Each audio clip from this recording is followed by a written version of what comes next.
Welcome to Why I Left, a podcast that explores the Great Resignation. I'm your host, Brian Akar. Join me as I chronicle real stories from real people about the reasons they decided to leave their jobs during the pandemic and what has happened since.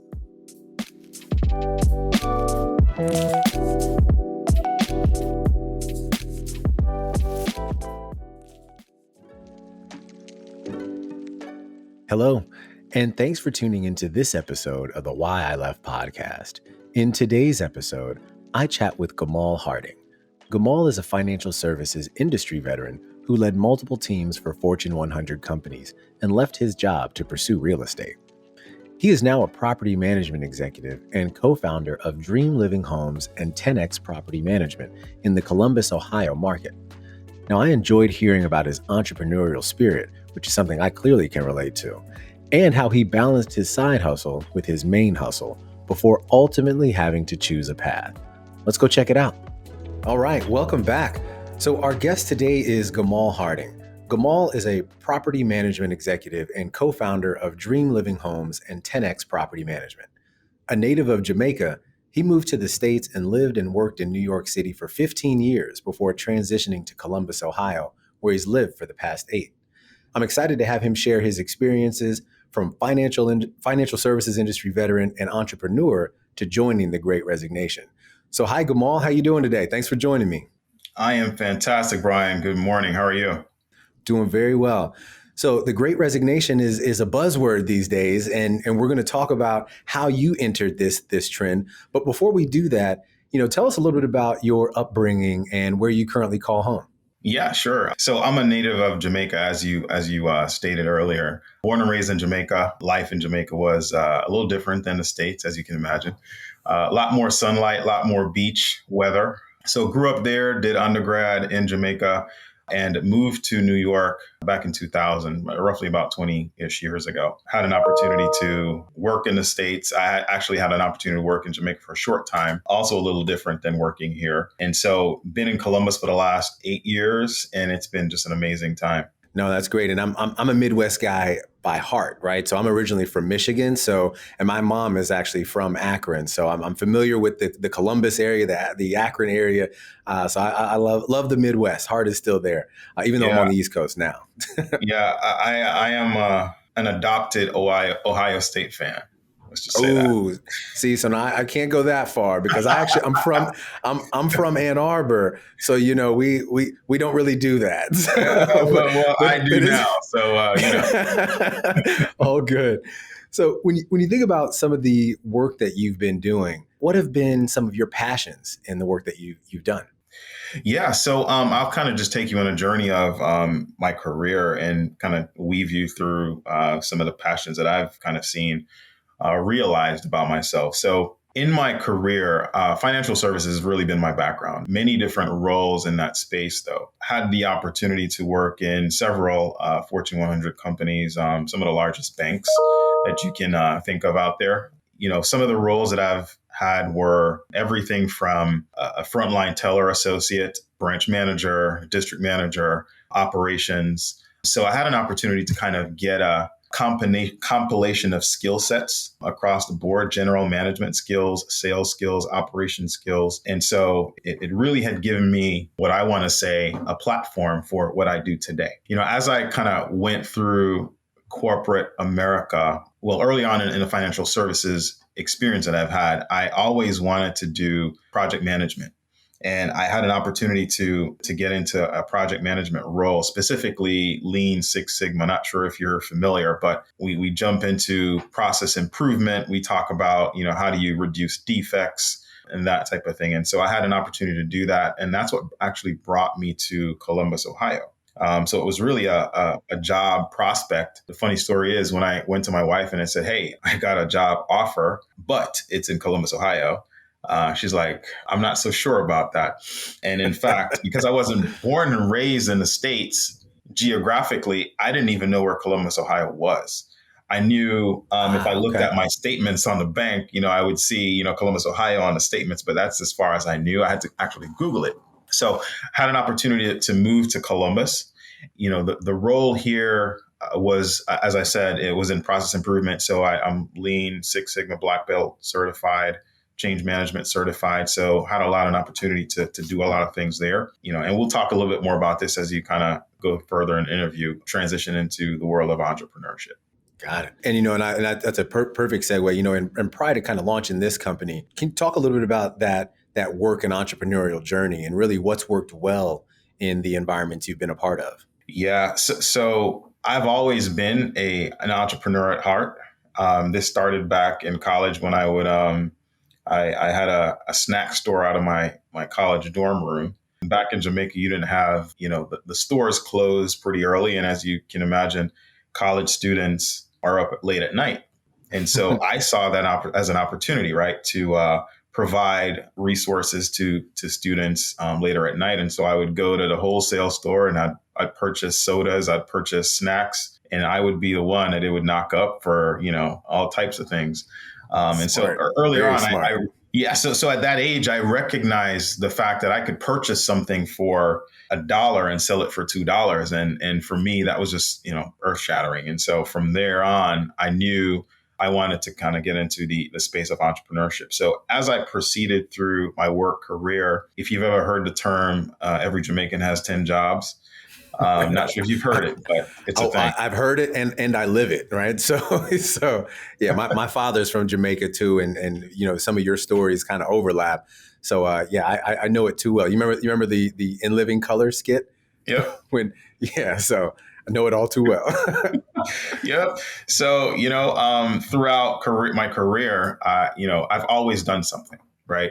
From, I did business marketing cards where I'd put a device in restaurants and I would sell space in that device to, small business owners.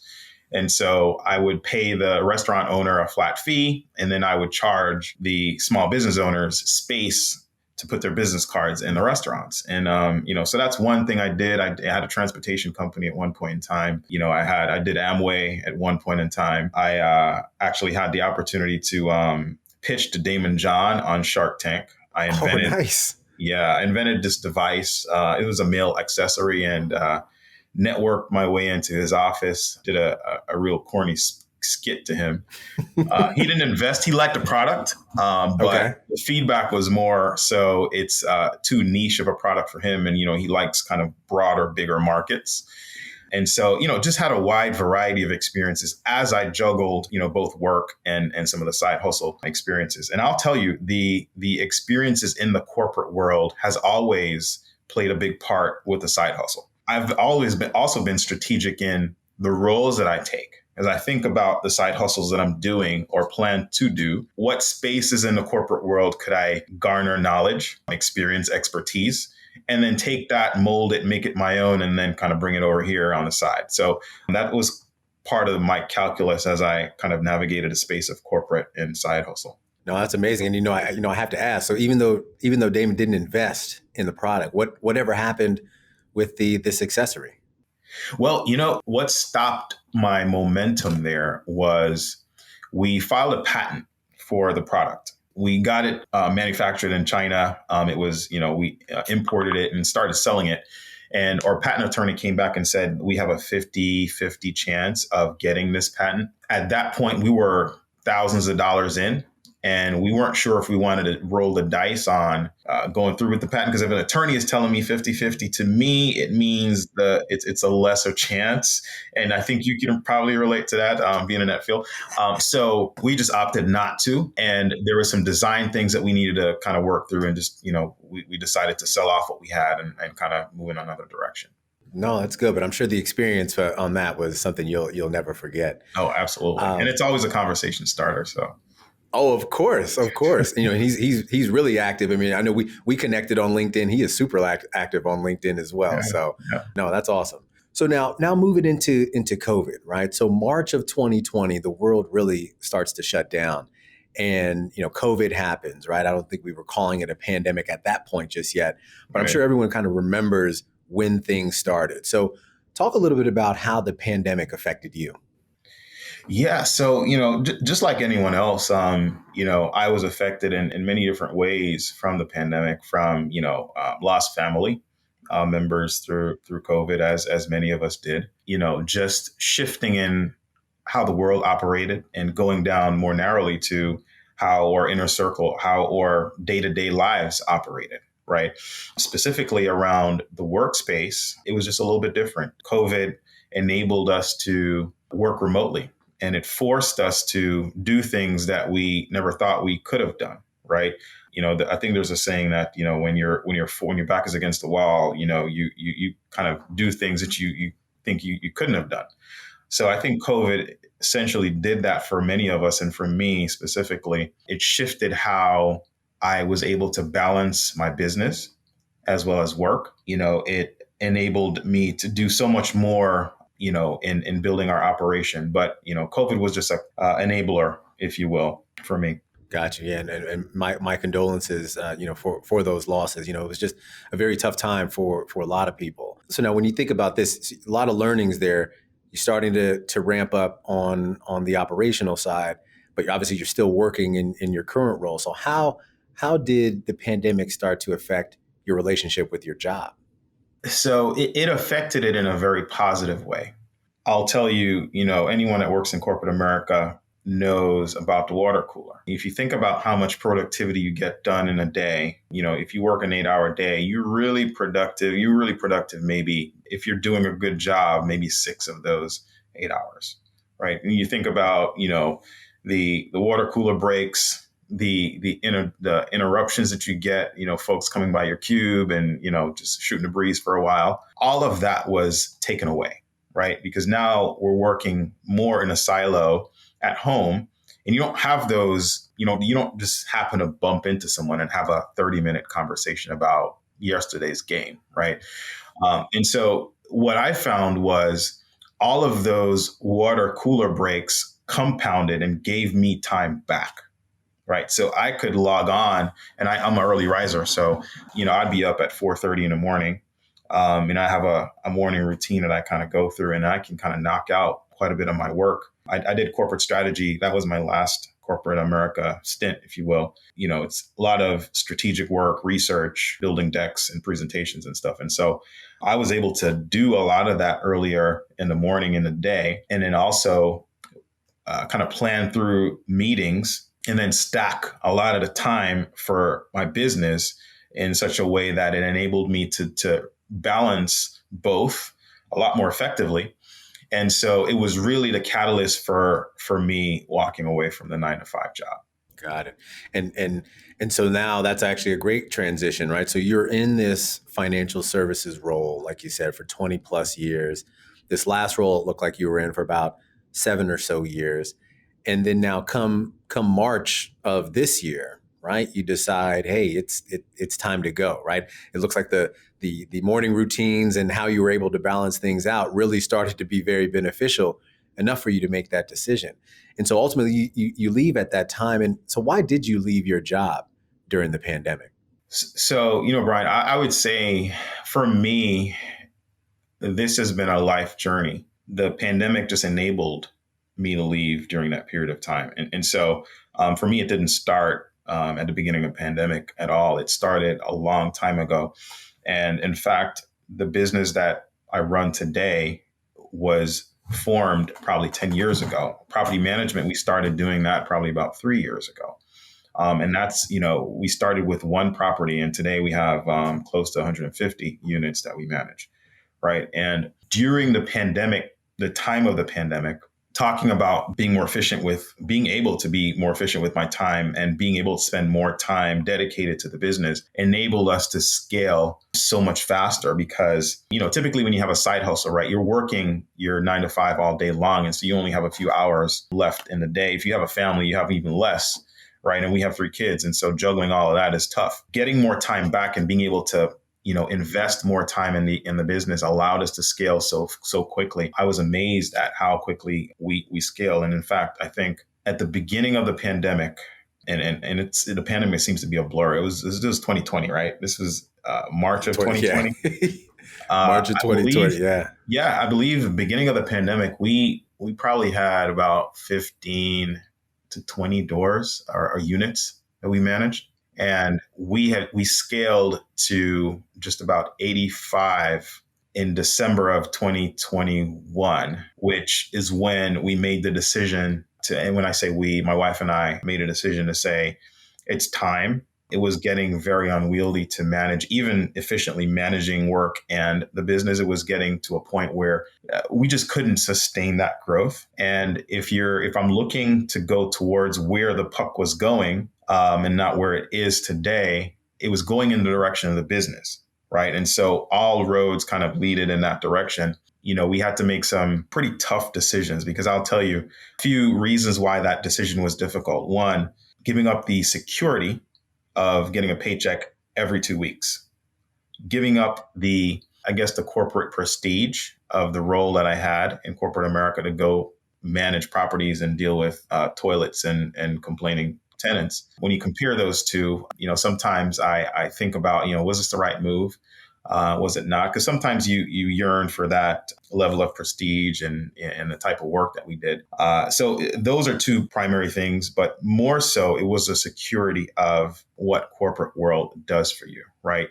We were comfortable. We made a pretty good living. And so that was a tough decision when you have 3 kids that you got put food on the table for. Walking away at this point in time was just hard. And, it took a lot of prayer. It took a lot of, consulting with advisors that I trusted, and all of the stars aligned. Right. And there was no excuse for me not to make the move. And so I just put my big boy pants on and jumped in 2 feet. In, I think, March 24th of 2022 is when I officially resigned from corporate America. Wow. And now, so that's a great journey, how you kind of walk through that, and now you've picked up some learnings there too. So now how did this, so now we're recording this in May now, but how has it impacted you since, and what has happened since you left? Yeah, I've learned a lot about myself. I've learned a lot about people looking to do their own business, be an entrepreneur. And that's kind of their goal and desire and dream. A lot of times we don't take the plunge because we're scared, we're fearful, right? And just reflecting. And when I look in that rearview mirror, I see this is something that I could have potentially done before, but because of fear, it prevented me to make that action or take that action. And I think a lot of folks out there are in similar positions where they're very fearful of the unknown, fearful of, if I don't get a paycheck every day, it means I only eat what I kill. And what if I don't kill anything? It means I don't eat. And so when they do that type of logic, the safe part of the brain is going to tell you to stay where you are. And I would encourage us to, fear is a crippling emotion. There are certainly ways that we can get over that. But for me, I learned, that it's important to really believe in the vision, the dream that you have, and just kind of take the action necessary to get it done. In terms of where we are today, I am so much more busy than I was before. My days are full. I thought I would have had more balance because before I was doing 2 things. Now I'm only doing 1. But, my days run into each other. Today is Friday. It is still TGIF, but tomorrow is another work day. It doesn't stop. And so even though I work a lot harder, a lot more hours, there's a lot more fulfillment, and there's a freedom there's a sense of freedom. There's a sense of liberation. There's a sense of every Friday morning, my wife and I now have this thing where, we go out and we don't have date night. We have date breakfast. Right. And it gives us that flexibility to kind of move when we want to move. Right. And so that is such a great and awesome feeling. So we're in a really good place today. Expansion is happening. We had the opportunity to hire people. This is another really fulfilling experience that I've had in this business is we're changing lives in the community. We're changing lives in people that we've hired. We have a staff of 3 full-time people that are working for us and 3 part-timers today. And we're actually hiring another full-time maintenance person. So it's kind of unfolding as pretty quickly. And there are just so many things that I could tell you that has happened over the last 2 months. No, that's awesome. That's awesome to hear. And that's a good segue into, tell us more about Dream Living Homes and 10X Property Management. What are the types of properties you're involved with? Yeah, so I'll tell you about. So Dream Living Homes was formed about 10 years ago, and the vision we had was really to provide clean, safe, affordable housing. And so we started off flipping homes here in Columbus, and that was one of the things that we did quite a bit. And then we transitioned to property management. So today, what we do for our customers, we help them to one, purchase investment properties.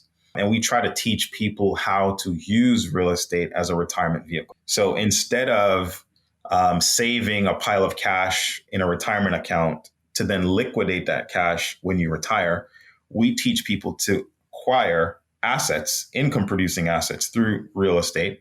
And through the acquisition of these assets, when you retire, you won't have a pile of cash. You will have a portfolio of assets that's going to generate monthly cash flow for you. And then, when you pass on, you can now pass on not just a pile of cash, but you can pass on actual assets that will continue to produce revenue for, your, the generations to come. So that's one element of what we do. So we help investors purchase investment properties. We then help them renovate those properties in the event that they need to get them renovated, because we have a licensed general contractor as an affiliated company, and we then manage those properties for those owners. So think about sourcing tenants for them. Think about collecting rents. Think about managing maintenance. Evictions. You name it. All of that is kind of what we do today. And we love this business model because it's a recurring revenue model. We charge, a flat rate per unit, and we call it doors in the real estate space. That's how we classify it, and it's scalable. And so that's kind of what we do today. Awesome. And is it purely in the Columbus market? Right now, it's in the Columbus market. We have more than we can handle. In fact, we made a decision to stop taking new customers for the next month. Okay. Because we need to work out some internal processes. We have new people on board, so we need to spend some time doing all of that, so that when we kind of turn the faucet back on, we can kind of make our processes so much more efficient. We don't want to put a bad product out there. And right now I think we're close to a 5-star rating in Google. We're like 4.8 star rating in Google, and we want to kind of maintain that level of pedigree. Okay. Very nice. Well, congrats on that. So one part of the show that I always like our listeners to get out of is for the folks that I bring on, I'd like for you to share some advice, right? So for those who may be in a similar situation or may have a similar experience to yours, but really don't know what to do next, what advice would you give to them? Yeah. So I have 5 things, and corporate strategy has taught me to create these frameworks, right? And so the framework I would advise folks on is identify what your vision is, right? Identify what your vision, what you're looking to do, what you want to accomplish, and take some time to really think about what that is. If you're working a corporate job and you want to do something on the side, are you passionate about that thing, right? Is this something that you can envision yourself doing for a long time? Are you able to monetize that thing? And it's not just a hobby, right? So take some time to think through what that vision is. The next step of the process is your strategy, right? So what strategy will you take to make this a reality? So the strategy is going to be, if you think about you want to go to Paris, right? How will you get there? Are you going to take a combination of planes? What direction are you going to go to get there? Will you fly into the UK and then take a train over to Paris? So what is your roadmap to getting to this vision that you have created in your head, right? The next step is really going to be around your tactical planning. So you have your vision of what you want. You have the strategy of how you want to achieve it.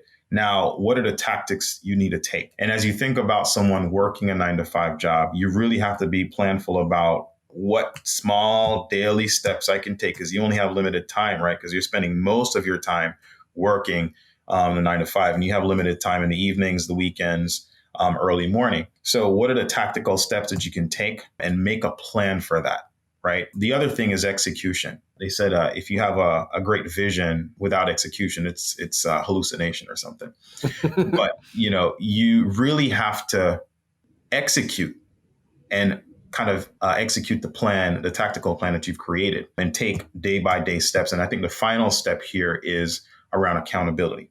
So how are you going to hold yourself accountable for the tactics that you need to take daily, and how are you going to manage yourself around that? So those are kind of the five things that I would have people think about. What's your vision? What's the strategy you're going to take? What's your tactical plan? How do you execute it? And then finally, how do you hold yourself accountable? And if you can do those things well, you can certainly make a plan to make your exit at some point in time. No, I love that. That is, I'll give you a heads up. That's going to be a highlight, okay? Because I think that was wise words there. So now, when you think about what more do you think they could do? So, are you talking about when an employee is thinking about moving on to doing their own thing?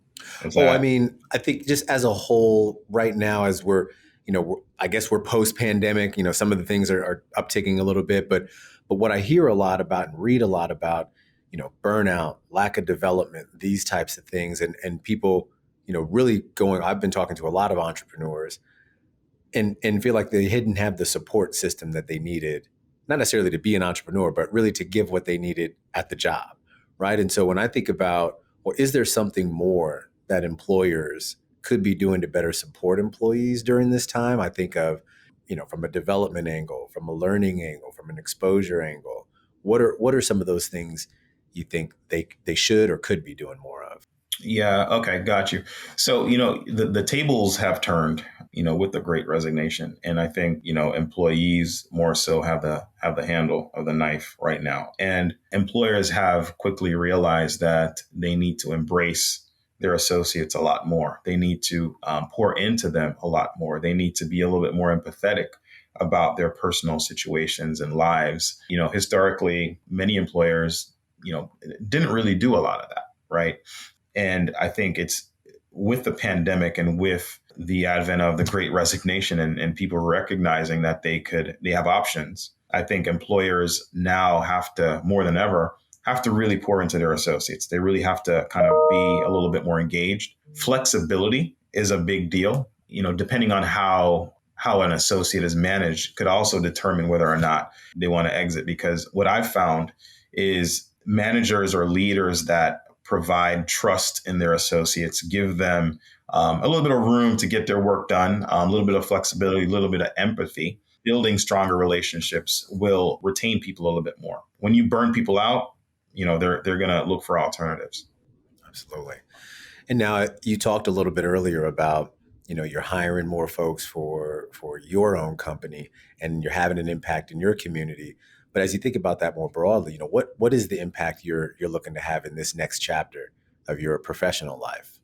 Yeah. So for me, there are short-term and longer-term goals, right? In the short term, it's really about how do we get to profitability, right? It's about income, honestly, because, the income isn't coming in anymore, right? And so we're hiring people, we're pouring into the business. And so the short-term goal is, how do we build this operation to scale? How do we bring on the right talent? How do we build in the right software, tools, technology to make it happen? I think more of a medium term to longer term goal is impact. What type of impact will we have in the community? And I love the housing space because we have an opportunity to provide housing, which is a cornerstone of humanity, right? And so I can't tell you how many people are so grateful to us helping them finding a home and a place to live. And so we take pride in that.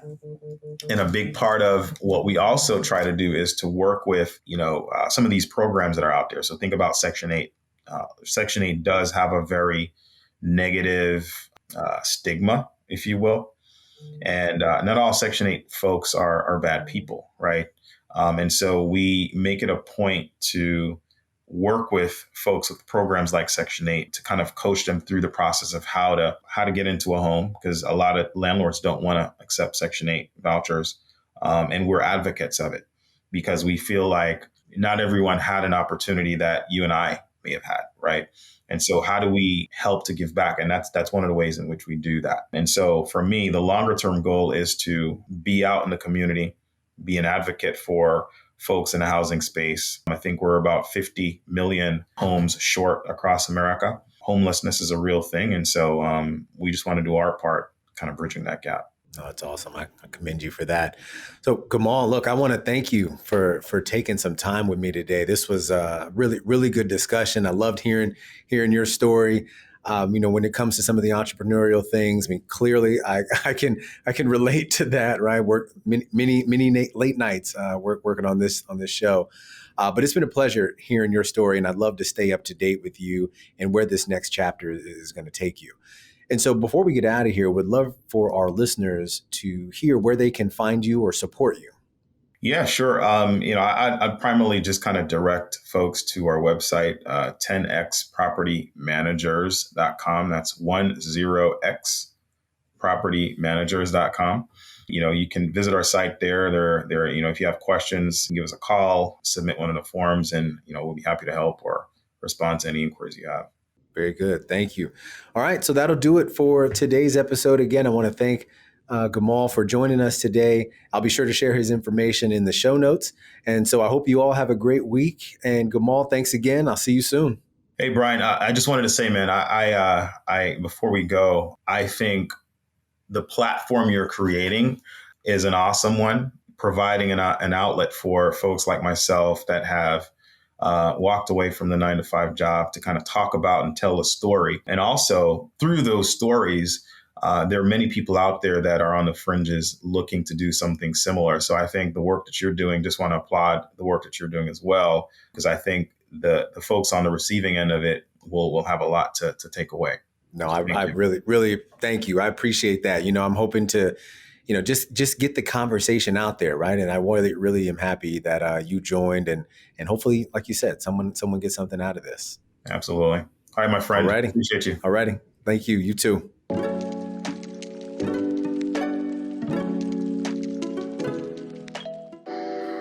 The Great Resignation, people leaving their jobs in droves. There's a lot of buzz happening in the job market of late. Now, did you or someone you know leave your job during the pandemic and want to share your story? We've been having some really good conversations in this space, so if you're interested, I'd love to have you join the program. If so, here's how you can do it.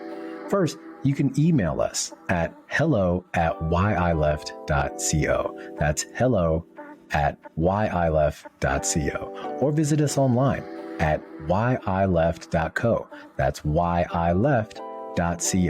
Look forward to having you join the conversation. Thanks again for listening to Why I Left. Be sure to join us next time for more stories from the Great Resignation.